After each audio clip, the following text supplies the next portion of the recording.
kalusuran. Agrikultura masaganang pamayanan.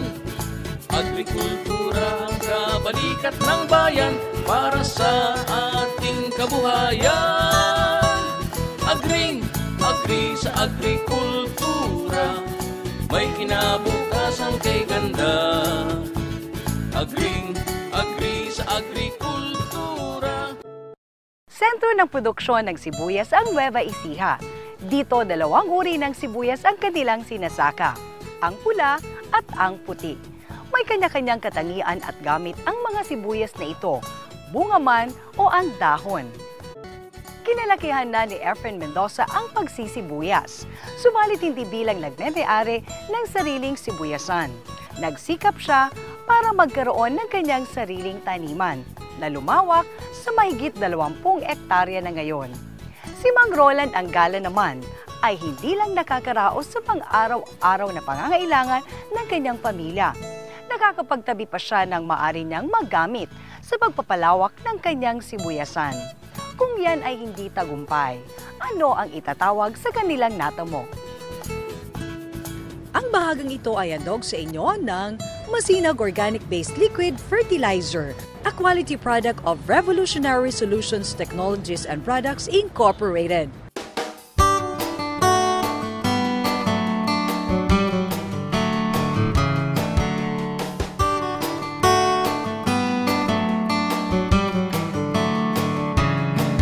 Bata po ako, talagang magsisibuyas na kami ng tatang ko.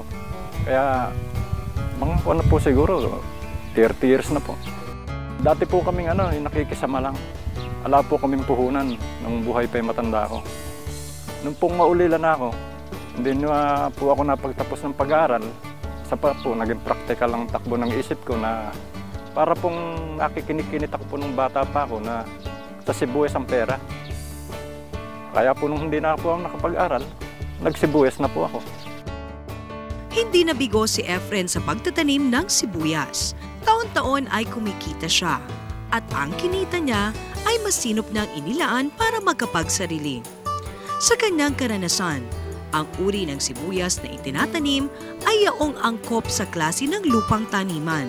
Kailangan po yung tatanim yung klase ng buto, yung akmaron sa lote na tatamnan. Isa pa po, kailangan po ang yung lupa malabo. Bagamat pagsapit ng 70 araw ay magulang na ang itinanim na sibuyas. Annual o minsan lamang sa isang taon, maiging magtanim nito dahil hindi hiyang sa ordinaryong sibuyasan ang maulan o labis na pagkabasa. Kalamidad ang numero 1 kalaban ng sibuyas. Ito po ang epekto ng ulan sa sibuyas. Medyo ibig-ibig ho siyang dumulas. Ayan. Nangangailangan rin ng abono ang sibuyas at para kay Mang Efren, epektibo ang pinaghalong organiko at conventional na pataba. Kontento na rin siya sa local market bilang bentahan ng kanyang ani. Marami pong buyer dito sa Bungabon. Dito na, taga rito na lang din po, mga bumibili. Kung tulong rin lamang ng pamahalaan sa kanyang pagtatanim ang pag-uusapan, sapat naman ito para sa kanya. Hangad lamang niya na sana ay maiwasan hangga't maaari ang kumpetensya mula sa inangkat na sibuyas, lalo na kung smuggled. Sa panahon ng taniman ng sibuyas, napapamahaginan po kami ng mga libreng buto. Tulad po ako, nabigyan po ng generator na pampatubig. Isa na po yun sa naging biyayang galing sa lokal na pamahalaan dito. Sa teknolohiya po, kumpleto na kami. Kung maaari lamang po sana, kung panahon ng anihan at panahong hawak pa ng magsasakang sibuyas, iwasan po sana ng umimport. Gayunman, walang mairereklamo si Mang Efren sa mga biyayang hatid ng pagsisibuyas. Lahat po ng kabuhayan ko sa sibuyas galing. Nakapag-graduate na po ako ng 2 kolehiyo. 4 po yung anak ko. Bali 3 na po yung napagtapos ko ng pag-aaral. Nakapagpundar na rin po ng gamit na mga makinarya sa bukid. Pag na pong ika nga po ay guminhawa yung pamilya, huwag natin kalimutan yung sibuyas dahil may jackpot po dito. Pagsisibuyas din ang hanap buhay ni Roland Anggala. Mga sa 13 years na po ako nagsisibuyas. Wala po kasing ibang pinagkakakitaan dito kundi pagkagap po gantong panahon kundi puro sibuyas. Saka po sa sibuyas po kasi, pagka na-jackpotan, malaki po ang kita. Pagka naman po nasabay sa kalamidad, malaki din po lugi. Ang karanasan ni Mang Roland sa pagsisibuyas ay halos katulad rin ng kapwa niya magsasaka sa Nueva Ecija. May pagkakataong tiba-tiba siya sa produksyon. Mayroon namang panahong bumababa ang kanyang produksyon. Pagka po tinamaan, nakaka-500 pataso hanggang 700. Pagka naman po mahina, mga 300 lang po yung pababa. Para maging malusog ang kanyang pananim at makaiwas na rin sa sakit na maaring tumama rito, umaasa din si Mang Roland sa abono. Noong po kasing araw, hindi po gumagamit ang ginagamit lang po kasi namin nung nakakaraan, puro po chemical. Ngayon po, gumagamit lang po kami ng organic para po maibalik yung taba ng lupa.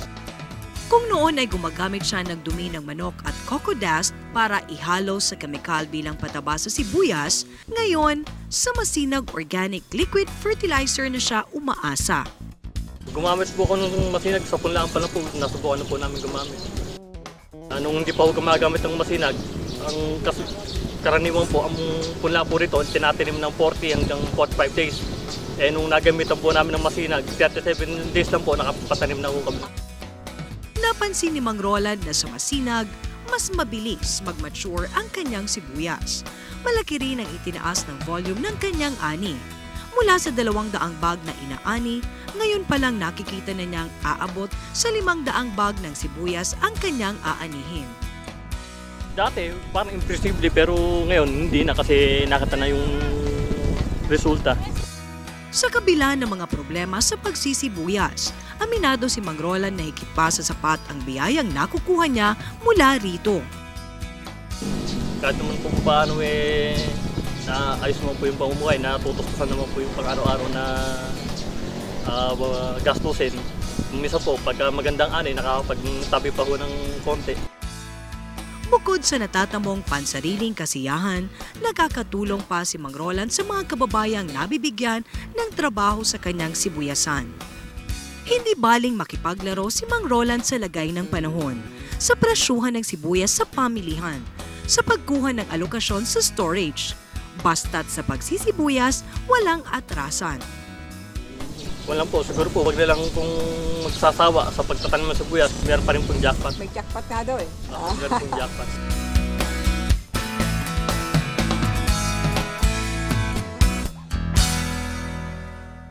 Ang bahaging ito ay nihandog sa inyo ng Masinag Organic-Based Liquid Fertilizer, a quality product of Revolutionary Solutions Technologies and Products Incorporated.